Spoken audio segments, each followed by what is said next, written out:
This is E2G Hockey with Dan and Tyson, part of the E2G Sports Network, home of the Unsung Sports Grid. I am Dan. Tyson, how are you doing today?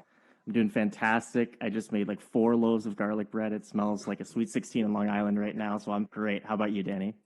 I am starving, so let's just get through this already. A lot to talk about today. First things first, thank you everybody for listening in. Ladies, gentlemen, he, she's, theys, thems, thank you for being here. This is the inaugural episode of E2G Hockey, the first of 5. No, hopefully think they'll more let us than go that long? You think they'll let us go that long? We're going to be canceled after episode 2. A lot of talk about today, Tice. First off, though, how you been, man? How's north of the border treating you? I'm good. Winnipeg's warm right now. It's like 50 degrees Fahrenheit or whatever it is. I don't even know. I'm equally bad at Fahrenheit and Celsius, so I never really know what's going on. I basically just walk out in a hoodie every day, and if it's hot, I take it off. If it's cold, I put on some more layers. So all in all, pretty good. Yeah. Do the Canadians treat you like an American, or like how does that work for you? Because like we treated you like a Canadian. Yeah, I'm in a weird middle ground where every American treats me like the hardest Canadian of all time, and then like every Canadian thinks I'm American. So I've just always kind of lived my life in the middle of that kind of void. Oh my God. Well, let's not waste any more time here. Let's launch into it. Let's talk about the dumpster fire that is the Buffalo Sabres.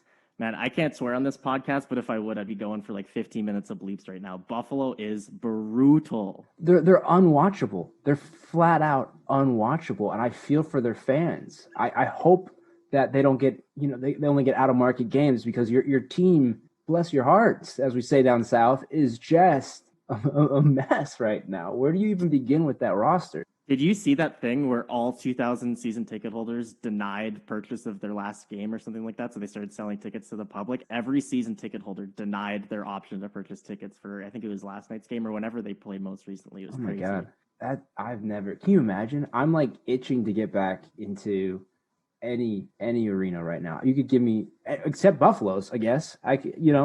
I don't know if I'm making the trip to Buffalo. I don't know if I want to see hockey that bad. I mean, I made the joke in pre-prod where like even the Ottawa Senators are looking at Buffalo right now and be like, guys, like what's going on? We thought you could string together a couple. Like I don't even see what's happening here. And then you lose Eichel for the foreseeable future, which is like equally ominous in this COVID era. So I don't really know what's going on, but at this point, like I might get the text to suit up for Buffalo next week. I don't even know what's going on anymore. That's what's so crazy is that on paper, everybody thought before the season began that on paper that team should do well. You brought in Taylor Hall with a prove-it contract. Jeff Skinner was going to bounce back, but we all kind of knew at the time that 40-goal season from him was kind of a fluke. It's kind of proven it. You healthy scratch a $9.5 million guy, you're in trouble.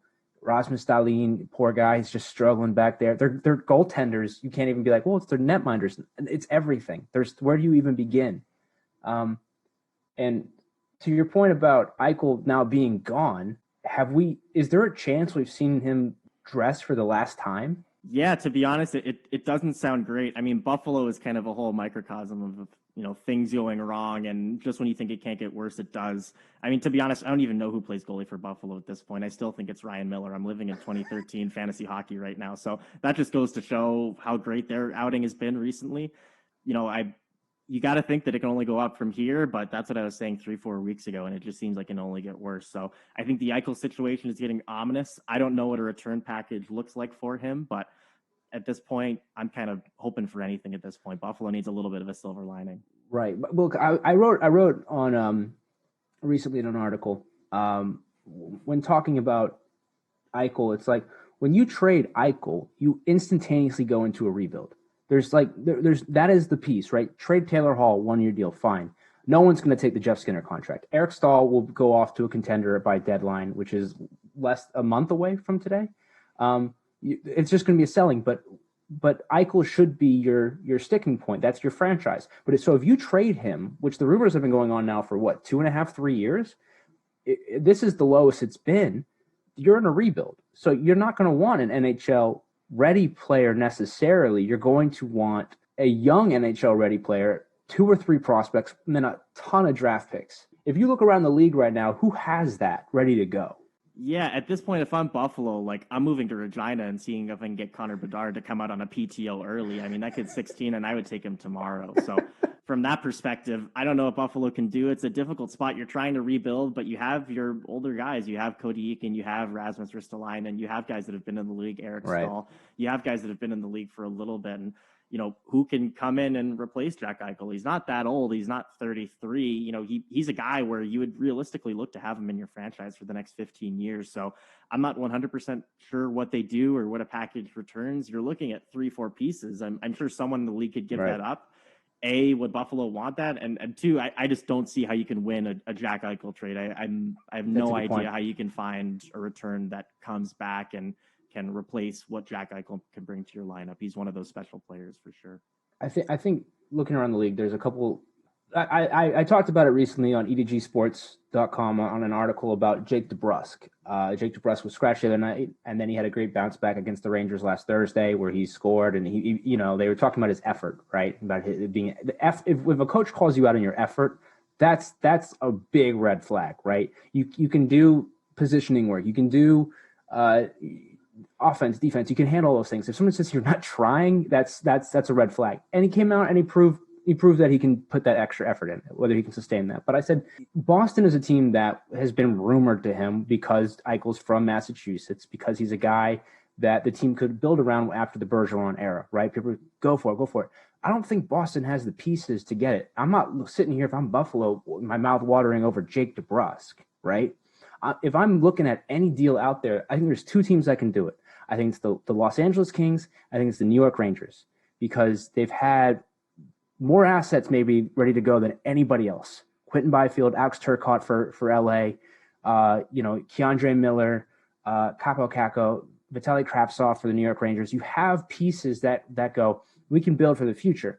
The question is, if you're New York or LA, do you win that trade on that side? Are you giving up too much?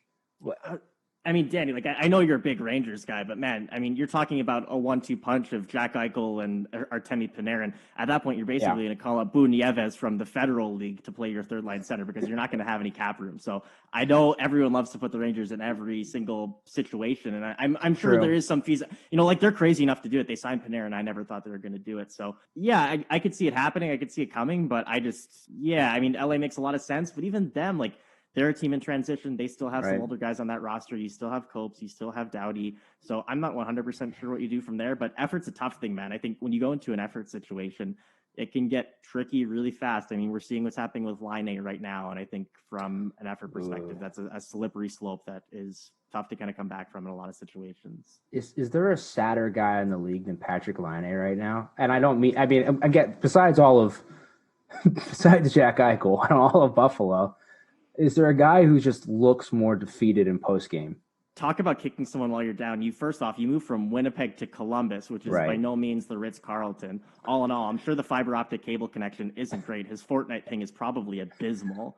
So things are just not going great for Laine. You have a lot of players that have come over and, kind of revitalized that roster, and Columbus as a whole, they have some pieces that I think are really, really solid. You have your Jack Roslovics. You have a number of guys that are still solid and young there that I think will really add a lot. Laine is a guy where, man, I don't really know what you can do. You go from Winnipeg, you go to Columbus, and you're still kind of having similar problems. At a certain point, you kind of just got to wonder, how many breaks does the kid need to catch, Right. Well, the big thing the other night was he was on was it a 7 games without a point, and then he gets a goal and assist. He was still -1 on the night, and then John Tortorella pulls a Tortorella and he benches him in the last 7 minutes of the game, and in the post game, Laine goes, I don't know. I thought I was playing well, 1 or 2 bounces, but I guess not. I guess not. He doesn't even know how he's playing anymore. He's not even sure of how he's doing, and then it comes out Saturday morning that Tortorella denies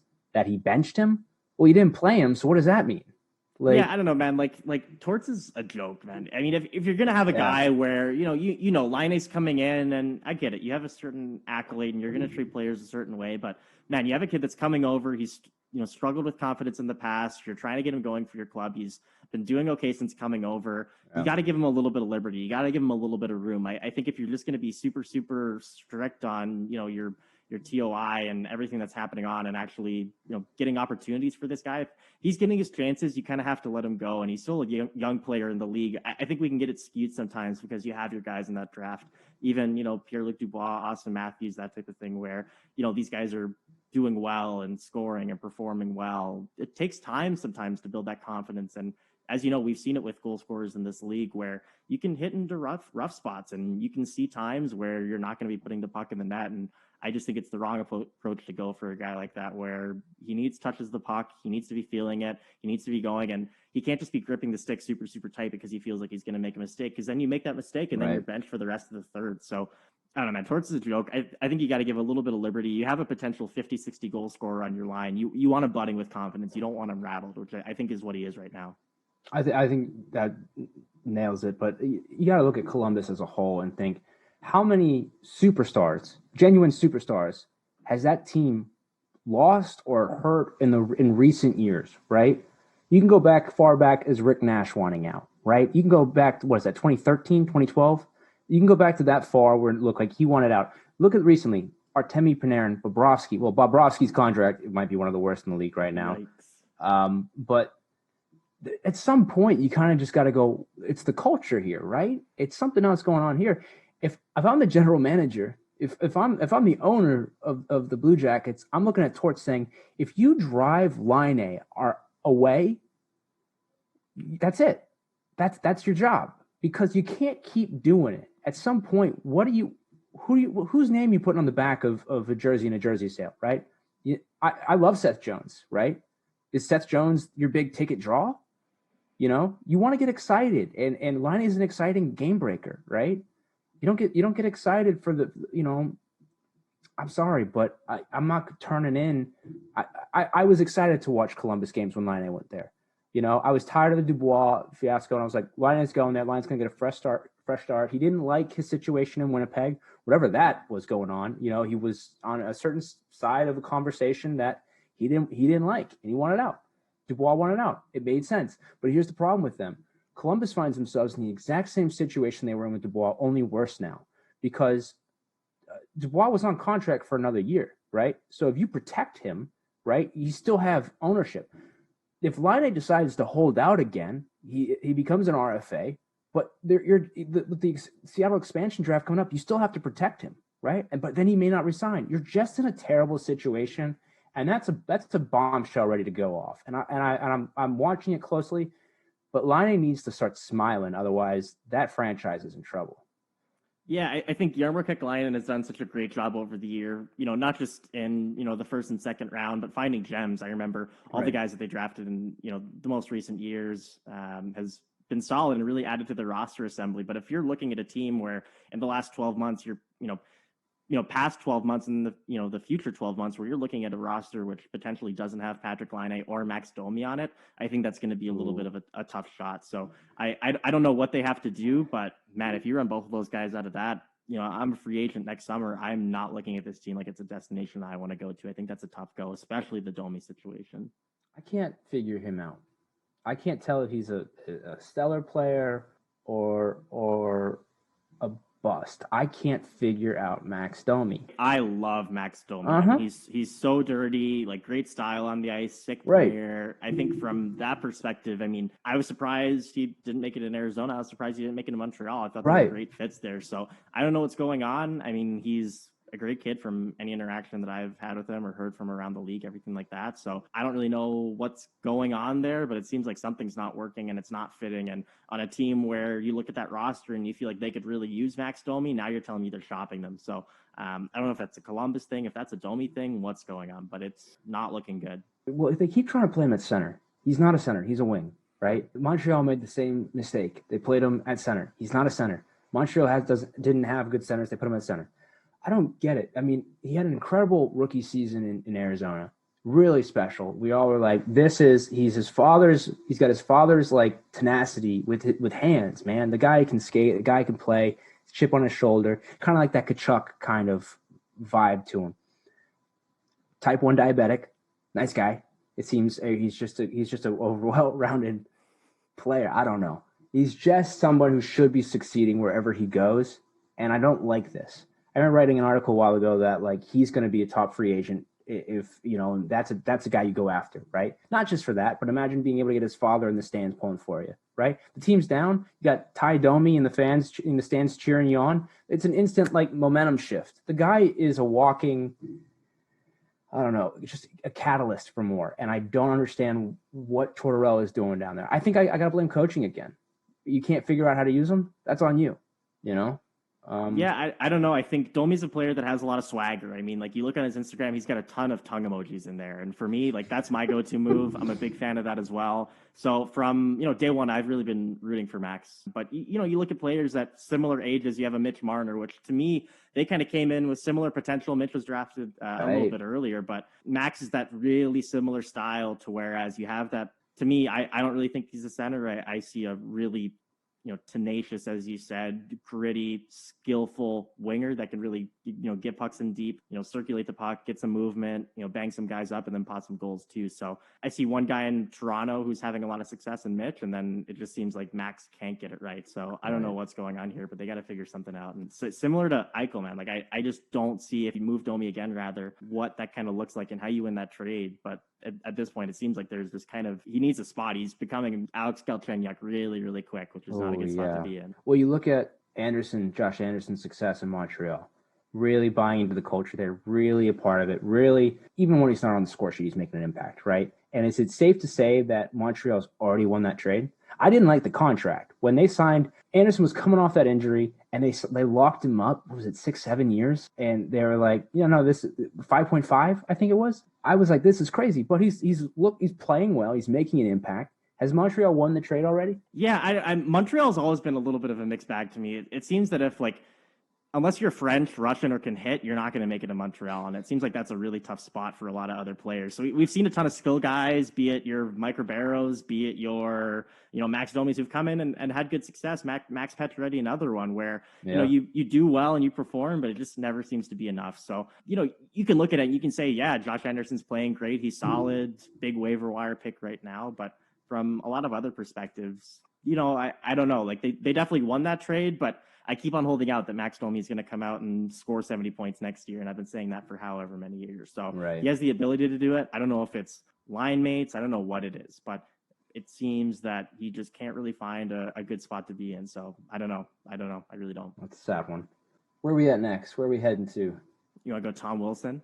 My favorite player in the league. Do you like him? I'm a big Tom Wilson guy. He's also a big locker room guy. I heard a lot of stories from a few connects that I will not name from Washington during that Cup year and the offseason that happened, and a couple of choice images that occurred after the Cup victory. And I definitely got won over as a Wilson fan. I'm a big Wilson guy. Yeah. Do you not? I like his play. Was it 5 suspensions in 3 or 4 years? Like he just keeps doing stuff that I keep going, come on. Do you think that's a suspension? Yeah. You think that's a suspension? No way. Question. Lance. Nobody way. in the no. Look at this. Simply put, no hit has ever needed to extend that high. No one. No. Look at the extension he does. Dude, he's tall. He's tall. He's like 6'2". He's 6'4". Are you telling me that Carlo needs to go that much higher and get him? No way. You hit low. Everybody knows if you're a big guy, you go down. There's no reason to go up. No reason. Danny, you're not Sean Johnson out there. I know you only got past the Atlanta House League, but once you get to a little bit higher level of hockey, you're going to explode past some guys. He's a tall guy. That hit, the initial point of contact wasn't the head. It's unfortunate he got hurt. Hockey's a contact sport, and you're going to get hurt. It's going to happen. Yeah, but you don't go for the head. Yeah, is it Wilson? No, I don't know, man. I don't think that's a headshot at all. I think it was a headshot, though. He did hit his head. Just because you hit someone's head does not mean it's a headshot, first of all. Well, it does when you extend that much. I projected 5-game suspension. I thought it was going to be 5. 7 is an eighth of the season. That's kind of crazy. Was I surprised? No, because the league was enough. And you know what I like about the league doing it right now, though? Dante Fabro, a couple nights later, does the exact same type of hit. We're still type of extension. It wasn't directly in the corner, but it was high. 2-game suspension, first time suspended. That's fine, right? They're like, don't do that. All right. They backed it up. It wasn't that Wilson was special in that moment, other than the fact that he's done it before. They said Fabro does it. Great. 2-game suspension. I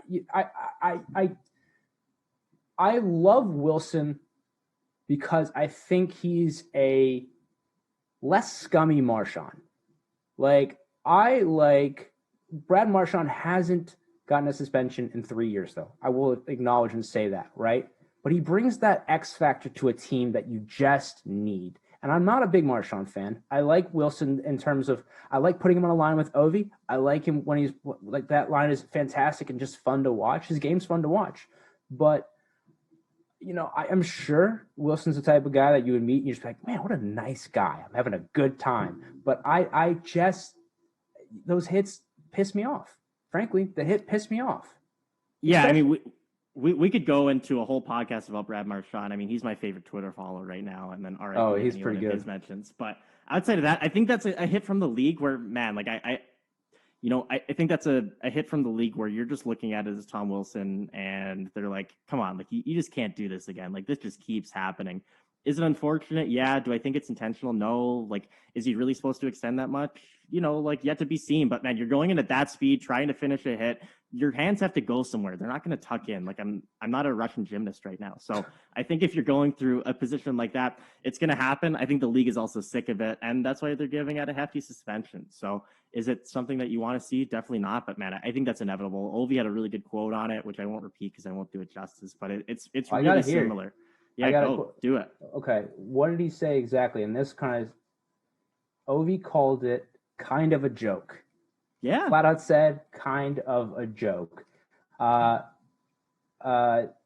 Oshie said that he has been hit that Wilson's been hit like that all the time, right? Eller called it that it didn't add up. Your teammates, they come to the aid. I disagree. Do you know what actually made me more mad? These guys are ice level, Danny. You're telling me that all these guys, they're not defending him. You're telling me these guys are ice level and they're like, oh, no. Like I've had a guy where, on my team or whoever I've played with or whatever, games that I've been associated with where a guy hits someone dirty and I acknowledge it and I say it's dirty. You're not going to come out in front of media and say that something's a joke if it's not or it is or it isn't. Like that. It's an unfortunate hit. He's big. You know what I mean? Do you know how many people run into Zdeno Chara's elbow every single week? But you can only call so much. You know what I mean? Like you're TJ Tyne, and eventually you're going to run in. He didn't extend it though. But do you want to actually make me more mad than the hit itself though? Carlo's down, right? Carlo's clearly. I don't like after. Yeah, I don't. That cross check was real bad. Yeah, I don't like the cross check. I don't know who came in and went straight down on him. Are you joking me? He's out. He's clearly out. He crumples. He's not doing anything. Yeah, I forget who that was. I should remember. But yeah, I don't like the cross check. I'll be the first one to admit that. Yeah. Okay. I think Wilson's hit was fine, but that was an unnecessary cross check, and he's already gone. So yeah, I didn't like that at all. I'll agree with you there. I didn't care for that one. We can hang our hat on that agreement, but I'm fine with the suspension. You're not. I get it. The team needs him, but the team is in a good place right now. They're battling with the New York Islanders of all teams. If you were to tell me that the Islanders would win this division going in, if they walk away with it, I'm shocked. Barzal is an absolute god. I tell you what, like when I was playing junior in BC, I think when I was like 14 or 15, Barzal's either my birth year or the year before. When I was just like slumming it through junior B, everyone was like, oh yeah, like this Matt Barzal kid, he's playing for Seattle. He's insane. He's so dirty. And then you come and see it later and he gets drafted in a botched Boston Bruin draft pick of all picks. And then he comes through and he's unreal. I mean, I don't know if there's a guy in the league that can stop Barzal. He's so fast. He's so explosive, so good. Great style on the ice, which is a big point for me. So I think from that perspective, everything just seems to be clicking for the Islanders right now, and there's nowhere to go from up. I think these guys are legit. These guys are solid. Yeah, Anders Lee, that injury is obviously going to impact the team, but Barzal to me is a top 10 offensive talent in the league. I can see there's very few guys offensively better than him. I don't think he has the best two-way game, but you don't need him to be. Like, you don't need him. He's not a liability, He's not Ilya Kovalchuk. I love Ilya Kovalchuk, and I don't really want any slander for that. He's dirty and has like some of the best style of all time. So I'll just completely ignore that comment because I'm a big Kobe guy. But man, I don't know. I think, if I'm Jack Eichel, I'm looking at Matt Barzal, be like, man, like why couldn't this be me right now? Eichel's putting in similar performances, and Barzal is just flying right now. And I look at those rosters, and the Islanders are deep and they're solid, but man, it's not like they're that much better than Buffalo on paper. So I am not 100% sure. Hey, I talked about the garlic bread earlier. I don't know what they're eating at all the Italian spots in Long Island, but whatever it is, it's working for the Islanders right now. And at this point, I might just have chicken parm for breakfast, lunch, and dinner.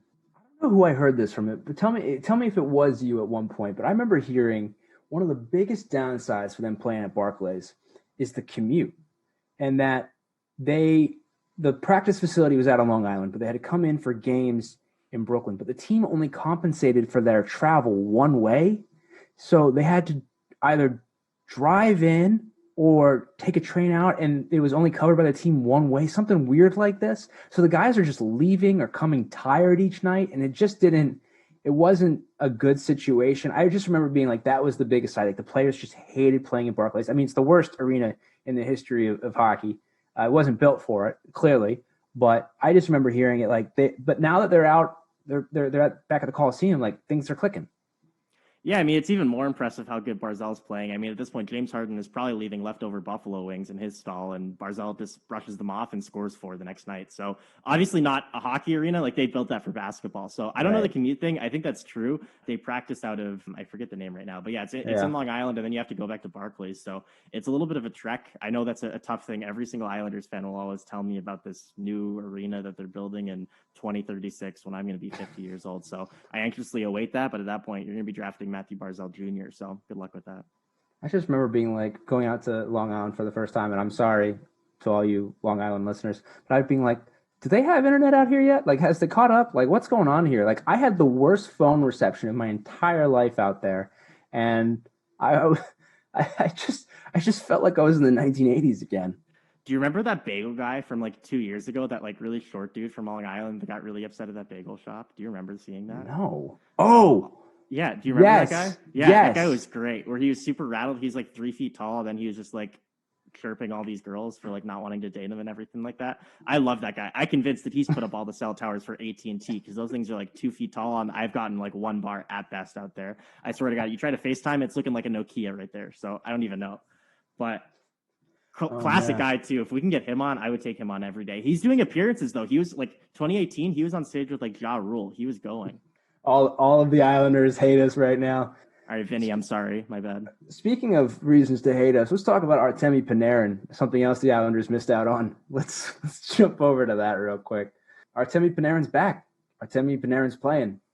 He played Saturday afternoon against Boston and was an immediate impact. This is a Boston team that banked the Rangers Thursday night 4-0, and then they lose 4-0 a couple nights. And the difference, Artemi Panarin. Where do we begin with this one? Do we go back to the Nazarov comments? Do we go that far back? Is that worth going that far back to? Yeah, I don't know. I mean, I'll be honest here. I think the Rangers are really only like maybe one Chris Drury and Brad Richards away from really making a run at it this year. Oh my God. They're really just I don't know, man. I mean, you could spend $200 million and be the most valuable franchise by $10 billion, but at a certain point, you kind of have to put pucks in the net. So Panarin's great. I said this at the time of the signing. I just don't think that makes a lot of sense for him, and I think it's a lot of money. Right? You have room, sure, whatever, but I don't really know what the Rangers have to do right now because it's just they're like 2 games below 500. Are they 500? They're somewhere right around there, and it's not looking great. I think they hit 11 and 12 on Saturday. So here's I agree with you about the Panarin signing. I love that his play since he's been there, but it didn't make sense at the time, especially since that letter came out and like we're going to be rebuilding. They claimed, the famous Sather letter, right, to the fans. For the first time in franchise history, they're going to rebuild, and they drop 11.67 million on Panarin for 7-8 years, and. Yeah, he took a discount, apparently. Apparently, the Islanders offered him close to 12. That's fine. That's whatever. I don't – but at the same – I love his play. Don't get me wrong. I'm a huge Breadman fan. I love his game. He's just great. But it didn't make sense at the time. And hopefully – because like you said, the Rangers are not ready to compete for the Cup. They're just not, and that's fine. But this isn't a Rangers podcast, so I'm not going to cry. Let's talk about what was said from his former coach Nazarov, though. Like that's where his thing. And for those who don't know, and I'm going to assume everybody who listens to a hockey podcast, especially here on the E2G Sports Network, that you know what was said about Panarin. It was said that in 2011, while playing in the KHL, Artemi Panarin set down several powerful blows on an 18-year-old girl while at a game in Latvia and sent her to the hospital. And the reason why that this didn't get out is that the police were bribed 40,000 euros to keep quiet about it. This came from his former coach, Andre Nazarov, who played in the NHL, 500 plus games. Yet if what happened, if that is true, that is a horrible thing. Yet there's been no proof to back it. In fact, the hotel itself has said this didn't happen. Former players are like, that doesn't sound correct at all. The Continental Hockey League has come out and said that had this happened, an investigation would have been had, and that no investigation was ever done. But yet Artemi Panarin still took a 2+ week absence away from the New York Rangers. Tyson, do you have any initial thoughts on just that alone? Yeah, I mean, this has Daddy Putin written all over it. Everyone knows that Russia's all-time top goal scorer has a little bit of a temper, and anyone that kind of crosses him has a history of disappearing and not doing super, super well. So I know there was something that was going on there. This just smells Russian to me. I feel it like the borscht is right in my face. As much as you don't want to speculate and you don't know what's going on, you want to be sensitive to both sides. I think there would just be a little bit more to chew on here. If something really did happen, you don't want to jump to conclusions. You want to make sure everything's okay and you're considerate of everything. But from my perspective, it seems like everyone's kind of done their due diligence here. And the consensus from a number of parties has been that everything is followed protocol and everything's okay and everything's fine. Right. You're curious as to why it would have taken this long to kind of come to the light.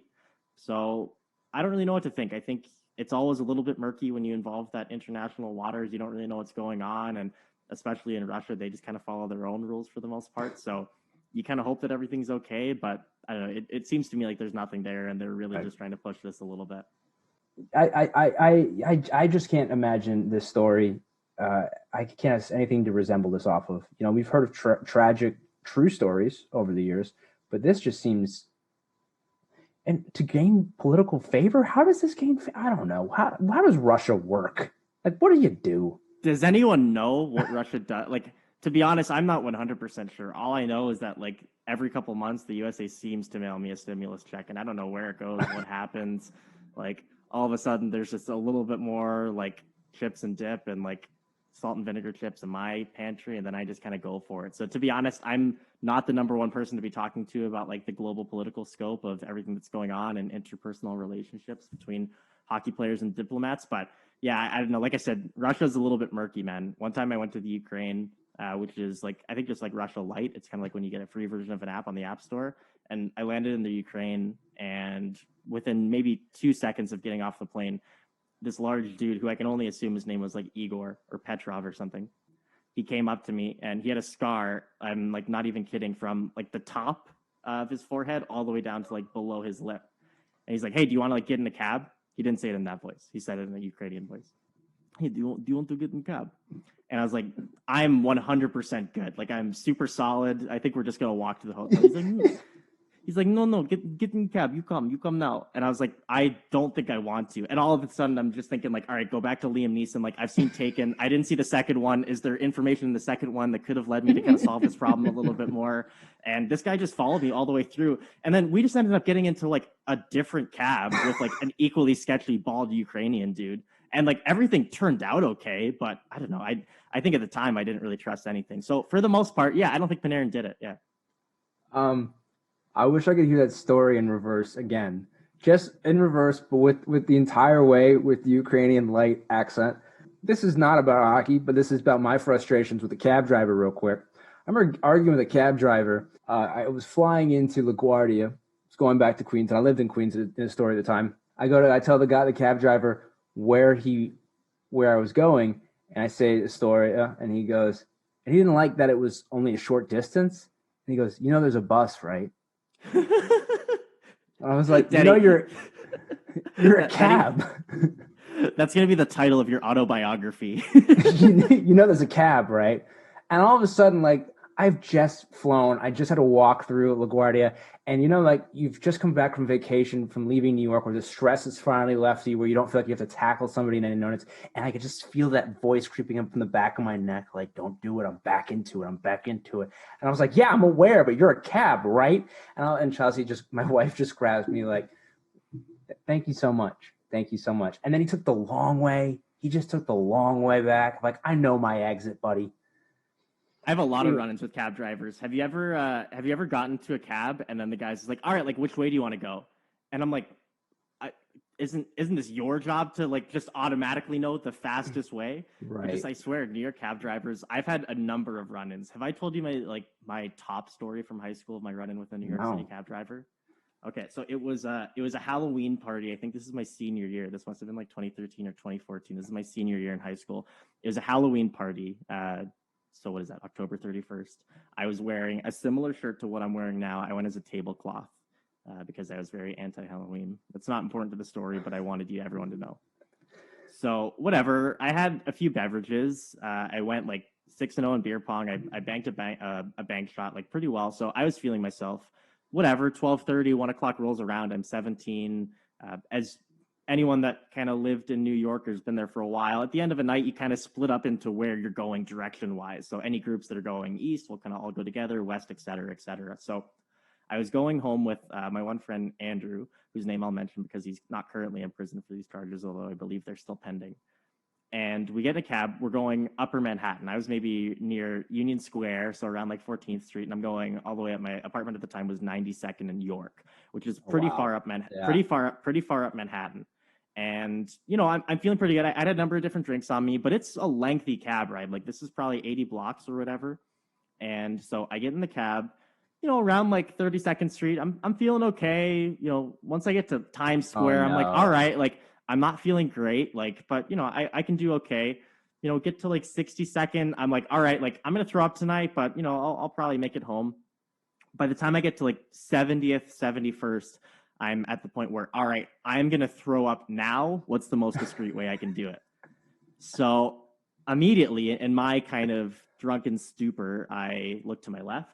I look to my right, I look out the window, and I just think, all right, I think my best plan of action here is to throw up outside of this window. So I roll down, I'm on the right side of the cab. I roll down the window, and very delicately, if I do say so myself, I lightly, projectile vomited outside of the window.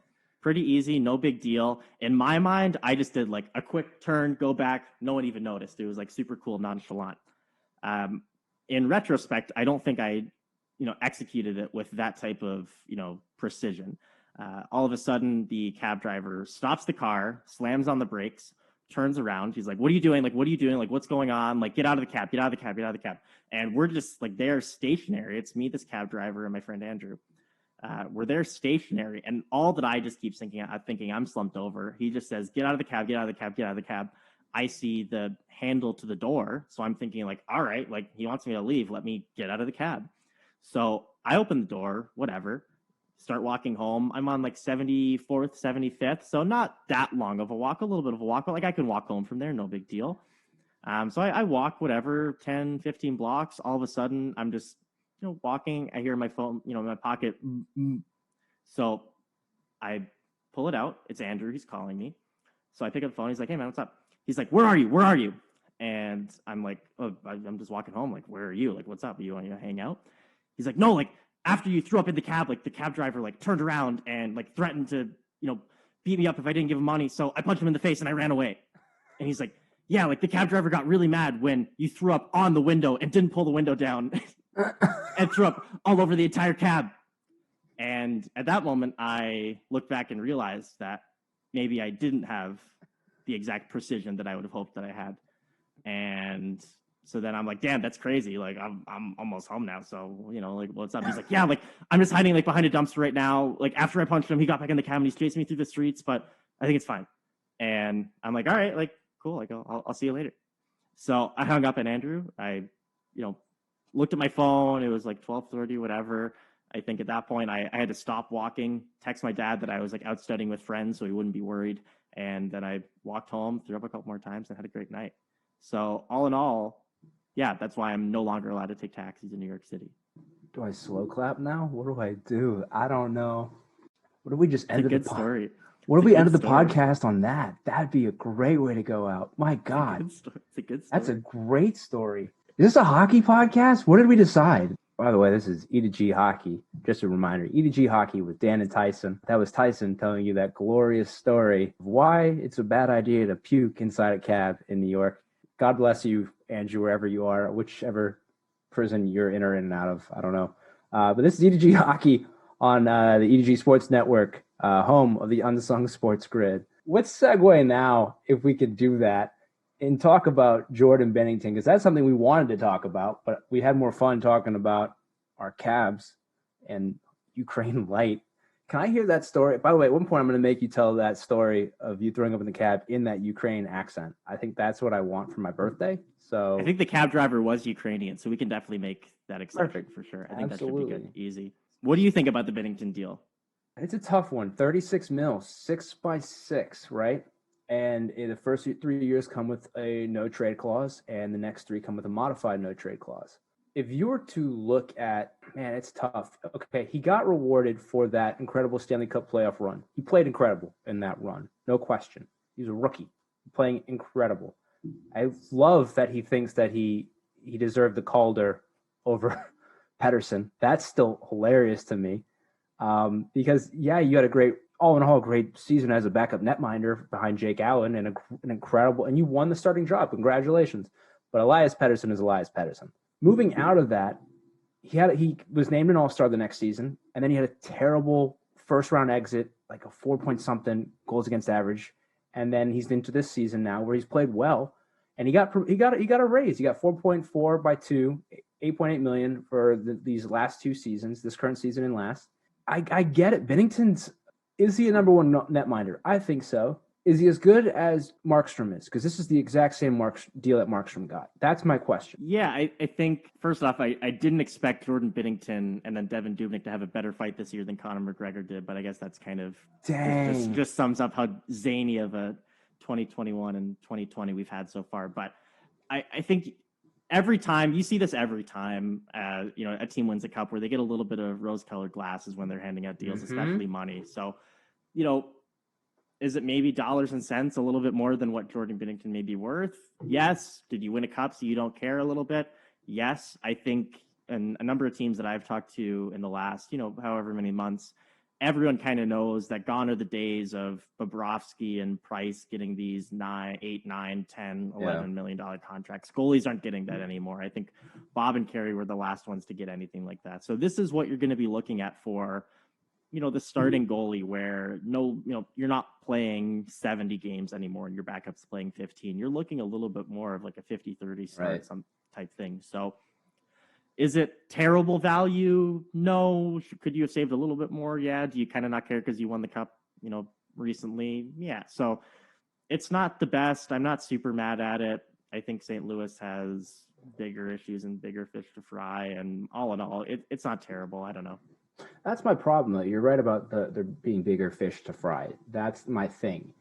They have a lot of players who are going to be pending RFAs and UFAs. You got Vince Dunn, you got to make a decision about. Mike Hoffman, who you brought on a 1-year deal, has been very good for you. Schwartz, another player. You have other pieces who you're going to need to pay or not pay at this point. So who do you not pay, right? I'll be honest. I was surprised they let Pietrangelo walk in the offseason. I liked bringing in Krug. I didn't like that Pietrangelo was surprised that they weren't going to re-sign him, and then he just kind of learned that they brought in Krug. That felt kind of shady to me. But granted, especially to a guy that captained your team to Stanley Cup, I felt like he was owed that a little bit. Do I like the Krug money over the Pietrangelo money? Yeah, that seemed like a good save. I think there's too many other pieces. Like, Binnington's great, but he's also, the next night after the contract signing, they lose 5-4. Yeah, they lost 5-4 in overtime. He didn't look outstanding. You went against Vegas. Sure, Vegas is the team to beat out West right now. I thought it was going to be Colorado, but it looks like Vegas is that team. You're battling 1 and 2 between St. Louis and Minnesota. Who thought that? But does Ben? I don't know. I think that St. Louis is still kind of in a win this season approach because you're losing a few guys after this year. You can bring them on back, sure, but I think you're in trouble. I don't hate the deal, to be clear. I don't hate the deal, but I think your money should have gone other places. I think that's my big thing. I like you said. Yeah, I think you put all your eggs into one basket and you win a cup and things just start looking a little bit different. So yeah, Torrey Krug is great and I love Torrey Krug. He's a fantastic player, but I think it's very difficult to replace that Alex Pietrangelo and especially that big defenseman, especially in that West Division. You definitely need something like that. So it's difficult to replace. I think St. Louis is solid. I think they'll be okay, but I definitely think there's teams that have either already surpassed them or going to surpass them. So from that perspective, they're solid, but I don't know. I think you're kind of on the decline at that point. They're definitely win now, which is, they're putting all their eggs into that basket. Right. It's great, but I just don't see them getting to where they were before. You told me years ago that your favorite player in the league was Ryan O'Reilly. And that is correct. I, at the time, didn't get that. But now I watch Ryan O'Reilly, I go, oh, no, he's probably the best two-way player in the game. He's perfect. He is absolutely – his hands are filthy. He's physical. He plays a complete game. I don't see any holes in it. And he stays out of the box somehow. You made me a believer on that, and I think I got to give you that credit. Yeah, Ryan O'Reilly's a god. I've known it since 2014-15 when I absolutely had a sweep of my fantasy hockey seasons from 2014 to 2016. I was a god, and Ryan O'Reilly was a very big part of that. I think I'm glad that he finally got the recognition that he deserved. He's absolutely filthy, got good style on the ice, good tongue flop, curve is an absolute monstrosity, and I challenge you to find a guy with as good of a snapshot and as good of a backhand. He's so strong, he's filthy. Right. Big Tim Hortons guy, so he has everything that I need to be a big fan of his game. That is the most Canadian DUI of all time. I love that. Signs that contract in Buffalo. What does he do? Drives right into Tim Hortons drive-thru. That's par for the course in Canada, though. I literally just saw Timbit's explosion outside of my window here. So I don't know. We just kind of look at the side with that thing. I don't even notice a problem with that. It's amazing. All right, we're going to play a fun little game. This is going to be a routine section here on E2G Hockey where it's called GM for the Day. All right? That is where Tyson and I, we're going to spin a wheel here, a random wheel, thanks to the Google, that will give us a random team, and we are going to talk about whether there are buyers, sellers, and what they do now. We get one trade, right? We get one trade that we would make for that team, right? And sometimes it's not going to be the sexiest thing in the world. Every team would be like, all right, go for Eichel. That's not going to be every team, right? Let's put it this way. Ottawa Senators aren't trading for Jack Eichel. They have the pieces to trade for Jack Eichel, to be clear, but they're not doing it. Let's spin the wheel. I wish we had some drum roll. Like, bada, bada, bada, bada, bada, bada. That's not going to happen. Here we go. And the team is, this is fitting, the Vegas Golden Knights. Ooh. First question, Tyson. And it's an obvious one. Buyer or seller? Man, I don't know if you're either. I mean, you're definitely not selling. Vegas is solid. I think you look at their roster assembly and you have a team that is good now and will continue to be good. I think it'll be interesting to see how things go in the expansion draft and kind of see who gets sniped and who gets moved around and everything like that. But Vegas just projects to always be solid. I mean, you have your Pietrangelo, you have your guys here that are solid and going to be workhorses for you. But then you also have your young guys. You have, your Cody Glasses, you have your Nick Hagues, where, these guys are continue to carry your franchise for a long time. You have Peyton Krebs coming out of Winnipeg, who's super, super solid and super nasty. So I don't know. I mean, I think you're going to have to buy. You've always been a little bit more of a conceptual guy than me. So I'm sure you'll have some mock trade that you've already done 20, branches on. But for me, they're solid. They're going to be good now and they're going to be good for a while. I'm a big Vegas guy. I'd like to say that I had a big trade coming with them, but I had to agree with you. I think my hot take was that you stand pat. But my big question with this team is actually what's going on with Robin Leonard. He is listed as long-term injury with conditioning, right? And I kind of have to wonder. Isn't he with Henderson? He's with the AHL team right now, isn't he? I thought that's what I said. I don't know. I don't know what's going on there. I honestly don't know enough information on it, so I'm kind of asking if you do. But that's kind of what I've been looking at. What is going on there? Because if they have Robin Leonard, they have Fleury and Leonard. There's not a better 1-2 in the league if that's the case. I mean, Fleury still has it. I watched Fleury. He can just take over a game. There's few goaltenders who can steal a game away from you. Fleury is that guy. I watched Colorado the other night, just devastated trying to get past him. He's insane. So my question is, if Robin Leonard comes back, I think that's your move, right? I don't see anything else that's necessary. They're a win now team. They're going to be in trouble in a couple of years. They don't have any cap space after this year. I think they have, what do they say, capfriendly.com, the greatest website of all time. They have $31,000 in cap space, right? You could barely sign me at that point. You know what? You give me $5,000 and a dream, I'll make it work. I'll definitely no amount of conditioning could get you there, Danny. Bro, God, thank you, buddy. Look, I got Alec Martinez coming off contract after this year. Thomas Nosek, who's been very good for them.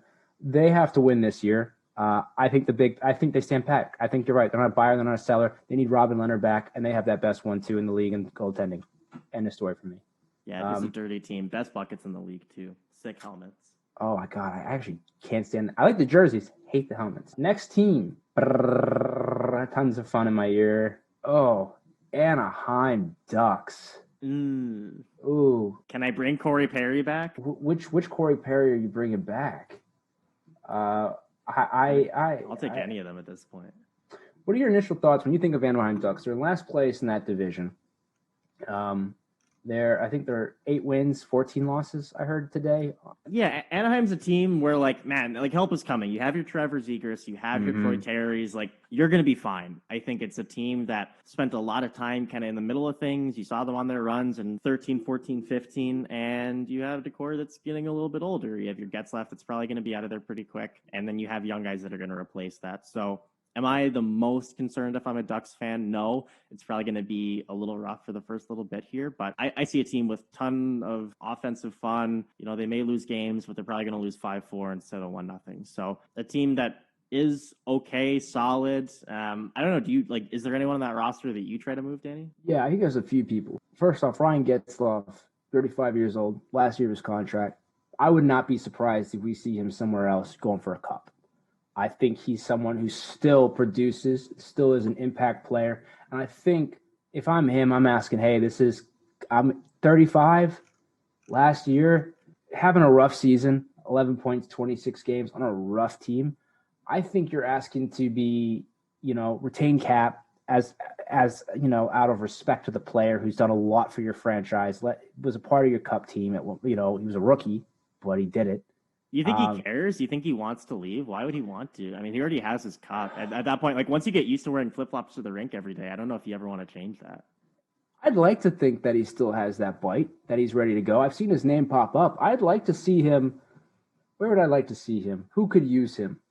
That's a good question. I'd like to see him in Boston. He's a sick addition to a Boston or a Colorado. Yeah. I mean, he's a sick addition to any team, honestly. He's a guy that would be so solid in any, second line, but even if you throw him on a third line depth, you're rolling with any Tampa, Boston, Colorado. I take him all day. So Getzlaff is sick. I think it's going to be a bidding war. I don't think you get a first for him by any means, but I do think you can get second, third, even a second, a second, a third and retain. I take that all day. If I'm Boston, I'm looking at him going, if I can't get X, Y, or Z, because they need secondary scoring. They need some big help. Charlie Coyle's not been there for them this year. David Krejci scored his first goal the other night. They need secondary scoring. They can't rely on their power play and that first line much longer. Sometimes it's just not going to be there. You need somebody else. Getzlaff's a guy I would consider. Denton Heinonen, speaking of Boston, he's still on the roster. He's going to be an RFA. I think they retain him. I think they keep him, but I think the right offer's there. He could bring something to a team. They have a lot of young guys, like you're saying. The help, like you said, the help is coming. I think they try to move Adam Henrique. I don't know if anybody takes Henrique. I don't know if anybody throws that out there. I think Kevin Shattenkirk could be a guy that we see moved. I see them selling heavy, actually. You should. Oh, yeah. Kevin Shattenkirk's having a good season all around. He went from being a bottom 6 guy out in Tampa to being a top 4 in Anaheim. I say someone, again, Boston needs help. They've had injuries in the back end. I hate to say that, but maybe Colorado's had injuries too. Colorado makes sense. Yeah, I don't know what that package is. Maybe a second, third, and cap retention. I think they're about Shattenkirk and Getzlaff are worth about the same. You think? You think someone would give a second, third for Shattenkirk? I do. Let me look at his stats real quick for you. Man, talk about dudes who are down bad. I don't know, man. I don't know if I'm giving up that much for a dude like Shattenkirk. I mean, he's solid, but he's not playing on my first pair. He's like maybe playing on my second pair. But any team that's seriously in contention, they're playing them on his third pair. Like I don't know. That seems like a little steep to me. I mean, 2 seconds is definitely crazy. Like I could see a second, a third, but man, I'm thinking like a second. Like maybe 2/3. It's you could see it happening. I wouldn't be surprised to see it, but I like Getzlaff. That strength through the center position, and then that big size. I take Getzlaff over Shattenkirk all day. I understand that, and I think that's totally fair. Getzlaff is Getzlaff. You can't argue. But I'll put it this way: they both have the same amount of points this season. They both put up 11 points. Shattenkirk is a -2 on the year, but he's still playing well. I think you're right. He brings a legitimate contender, brings him in for the second power play unit and for a 6-line role on a team that needs somebody or an injury or an option, right?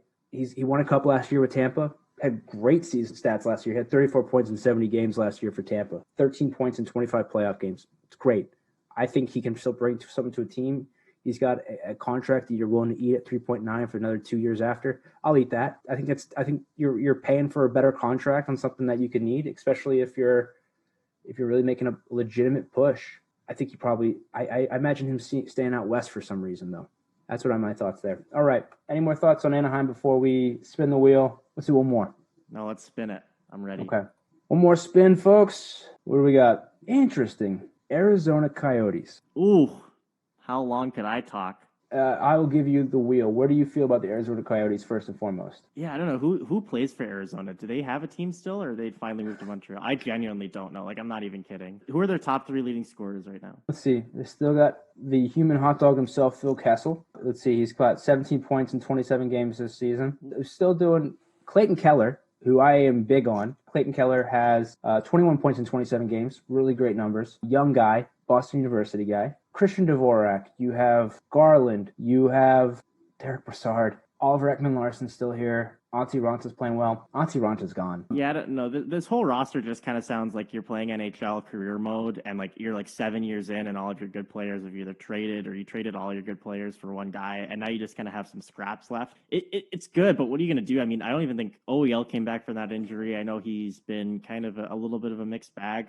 Arizona's good, but I'm not 100% certain the direction that you go there. And they've had so much uncertainty from like a corporate franchise perspective too, where it just seems like they need to get their feet under them a little bit. But I don't know, maybe you have a different perspective. They don't really get the water boiling for me. I just don't really get too excited about Arizona. Brutal but true. I mean, I got to look at it like this. You look at that division. You look at that West. To me, that West is locked up. I'm surprised that it's locked up with who's in there, who's squeaked in there. But you got Vegas with 35 points, Minnesota with 33, who's been amazing to watch. They're one of my favorite teams to watch. Kaprizov is the real deal. That guy is so good. Him and Zuccarello. Who'd have thought that was just so much fun to watch? St. Louis has 33 points. Colorado has 32 points. And then Los Angeles and Arizona are tied with 28 points. I'm sorry, but I don't see LA sustaining this pace they've been on. And Arizona is not – you're not going to beat out any of those four unless Minnesota implodes, unless something bad, unless injuries still continue to plague Colorado.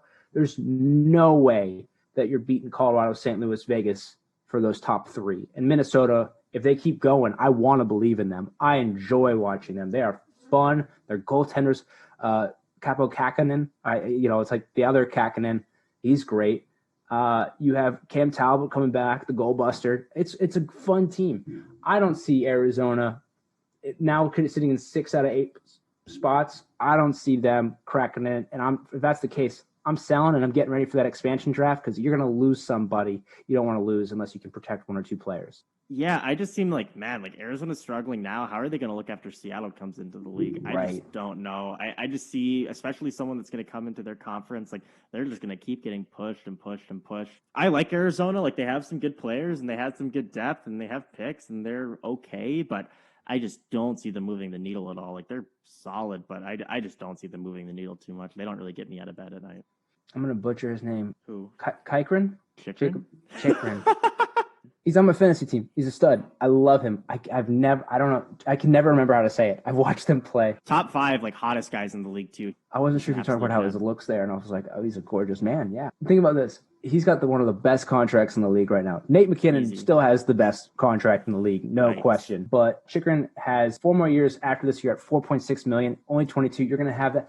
I mean, you're going to pay him when he's 27, and he's going to get paid if he continues his pace. OEL, he's beat OEL right now. He's got him. I think he's their best defenseman. He is exciting. This is a young team. On your offensive core right now, you only got 2 guys over the age of 30, and that's Derek Brassard and Phil Kessel. You're just a young team up front. Goligoski's on the way out. Nicholas Hjalmarsson, same situation. I mean, you got a lot of cap space coming in this team, so it's almost like they're gearing up to protect. I'll say that. You look at the contract. After this year, 7 players are only going to be are under contract in their offense, right? It's not bad. They have a lot of flexibility. Right. Only 2 defensemen signed after this season. Yeah, you need some D pieces. I don't know what they have in the system, but yeah, I mean, it's great that Chikrin is the age that he is, and you have OEL and he's solid, but I think at a certain point you have to look and be like, all right, like what's coming? What can we do? So they have opportunity to do something, and they're not in the worst position. Like there's tons of teams that could be in a worse position than Arizona is, but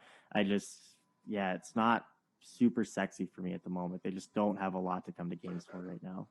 If I'm Arizona and the writing's on the wall within the next month, I'm asking Goligoski to give me his list of teams he's willing to, because he's got a modified no trade clause. I'm like, give me your list, and then I'm asking Hjalmarsson if he's got a no movement clause. Like, is there anybody you want to go to? Grab some assets for these guys who are going to be that veteran D stop. I mean, again, I hate going back to Boston, but they're looking for D help and they're looking for a veteran presence. You go up to Boston, they're going to be buying, take advantage. If they strike out on Matthias Ekholm with Nashville, they're going to be looking elsewhere. I think you start looking for a team that needs it. Look at Toronto. Toronto needs help right now. Toronto could use some defense. I'd say make the trade sooner rather than later with that 2-week delay, but Toronto's not in panic mode yet. They don't need a defenseman. Do you think Goligoski really gets Toronto going? I don't know how long he's been in the league. He's an absolute animal. He's a great player, but I don't know if that's the type of player. I mean, Toronto just keeps on rolling with their 30 winger system, and it's finally working now. So I don't know if you really want to mess with that too much. I just don't see him. I see him as like a similar acquisition to like a Jake Muzzin, but not as good as Jake Muzzin. It could happen, but yeah, I mean, they're definitely in sell mode. They're definitely trying to get rid of some pieces, and they're not in a bad spot, but they're definitely trying to get rid of some pieces, and I think they should. I know we have plenty to talk about. I know we've been talking for a while, but I want to ask you this: when I watch like Toronto, I watch these teams up north in the North Division winning, right? Their D are very involved. Heavily involved teams, a lot more East-West hockey that I'm seeing in the divisions south of the border, which makes me think a guy like Goligoski, who's a stay-at-home defenseman, would be of value, right? Because when we come to the playoffs, you're not going to be playing against these teams that have a similar style of play. I just see them. Goligoski is going to do well in a series against like a Boston, against the Islanders. Just someone who can stay home and make sure that Barzal doesn't get in on you, who can just put a body on you real quick. I don't think you need a flashy defenseman if you're Toronto. I think you need someone who's going to stay there and make sure that they don't get in on Anderson. That's what I think they need, just because, and that's just my eyes off this take. I could be wrong, but that's what I'm seeing right now. Yeah, I don't know. You look at the North Division and you see guys that are really quick. Canadian teams are all been kind of in a similar position where a lot of them are rebuilding. They have their young talent that they've drafted, and a lot of these guys are now, coming into their primes, really strong skaters, really fast. You got to think like Toronto's not going to play an American team for several months, and even if they go deep into the playoffs, they're not going to play an American team until pretty well into it. So I think I don't know if I want Goligoski there. I specifically think that I want someone that can kind of join the rush and play my system more than I need a stay-at-home defenseman. Do I really want Goligoski seeing Connor McDavid 15 times in the next couple months? Like, I just think that's point night for McDavid more so than it already is. So I think he makes sense somewhere. I don't know if I'm a team in the North that I'm making that move. That has been GM for a day. Those are our 3 teams. Feel free to send us angry emails now, especially if you're Arizona or the Islanders. Let's wrap it up real quick and talk about something I think that's going to have more impact. It only really impacts the United States, doesn't impact the North Division, and that's this deal with ESPN. Since 2004, right after the lockout of the 04-05 season, broadcasting moved exclusively to NBC and NBC Sports, right? That's something we've become accustomed to for 16, almost 17 years. But now the NHL is moving back to ESPN on a 7-year deal where they're going to have access to 4 of the next 7 Stanley Cups. The thing about this deal that's different, that it's kind of going to be a model for other leagues moving forward, is it's a multi-platform deal. So it doesn't exclusively just go on to basic ESPN. No, you get ABC, ESPN, ESPN Plus, Hulu, everything under the Disney umbrella. Disney now has a big part of the NHL. And you see a lot of leagues moving forward are probably going to be doing a similar deal. I believe the rumor is right now that NBC Sports was paying $200 million a year for the NHL. And that was, at the time, that was the right deal for the NHL, especially after post-lockout where they needed a deal. ESPN dropped them. Now the rumor is Disney is going to be shoveling out $400 million a year. So it's a lot more, double money, more exposure. I think there's exclusively like 72 games just going to be on ESPN alone next year. And the biggest thing that fans should be looking at about this is the NHL TV, right? That is the out-of-market streaming service. It's been on the NHL network. That's going away. That's going to ESPN Plus. So now you don't get, if you have, in order to watch that, you have to have an ESPN Plus account. It remains to be seen if you have to pay an additional fee to get the NHL package, but it's looking right now that you just have to have an ESPN Plus account, which I believe there's a Hulu bundle where you get ESPN Plus, Disney Plus, Hulu, and ESPN Plus for $15 a month. I think that's the current deal right now. So if that's the case, this is a huge win for fans out of market. I just don't know what this does for Tyson. Correct me if I'm wrong. The joke for a long time is that NHL, who watches hockey? Every town has, someone said to me recently, oh no, it was on ESPN. And I hate, Max Kellerman said this, and this just annoyed me. Every city has 20,000 hockey fans, and they're all at the game. Nobody's at home watching. Who's watching hockey? The viewings or that's what they say. That's the joke. What do you think this will do for NHL exposure? Is it going to change much? I think from an American perspective, it definitely will. To be honest, like I don't even know how the broadcasting rights work in Canada.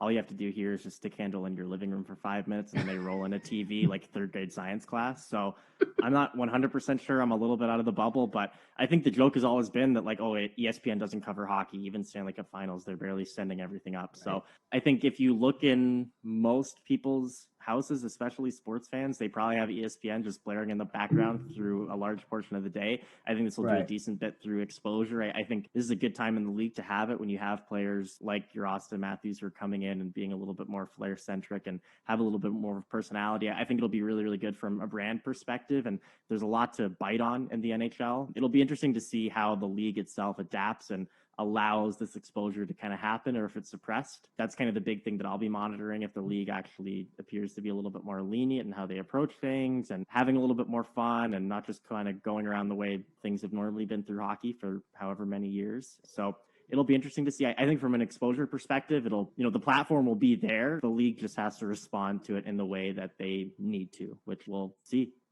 This has been E2G Hockey with Dan Tyson. This has been on the E2G Sports Network. Thank you for listening. We are the home of the Unsung Sports Network. Tune in next Monday with our new episode. Once a week, you will be hearing our lovely voices annoy the heck out of you with some hockey talk. Good night, everybody. Thank you for listening.